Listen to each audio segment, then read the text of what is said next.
আজকে চলে আসলাম গাড়ি চালানো শিখতে। সো আসলে গাড়ি চালানো শিখতেছিলাম, এটা আমার প্রথম গাড়ি চালানো শেখা। তো প্রথমবার যখন আমি গাড়ি চালানো শিখি, সো এটা প্রথমবার নয়, এটা দ্বিতীয় দিন গাড়ি চালানোর, দ্বিতীয় ও তৃতীয় দিন আমি রুটে চলে আসলাম গাড়ি চালানোর জন্যে। তো আসলে সেই দিনটা খুবই অন্যরকম ছিল। মানে তখন গাড়ি চালানো শিখার একটা যে ব্যাপার, সেই অনুভূতিটা ভিতরে মানে কি যেভাবে কেমনভাবে যে কাজ করতো তা বলার মতো। সো আসলে সেই দিনগুলি আসলে এখন অনেক মিস করি, কিন্তু আসলে শিক্ষা কি হইলো, মানে সাকসেস কোনো কিছুই করতে পারি নাই।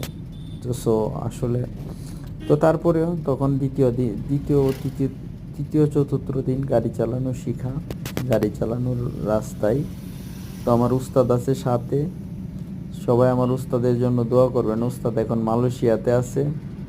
সো উস্তাদের কথা অনেক মনে করি। সো উস্তাদ আমার মালয়েশিয়াতে আছে। সো সবাই দোয়া করবেন উস্তাদের জন্য।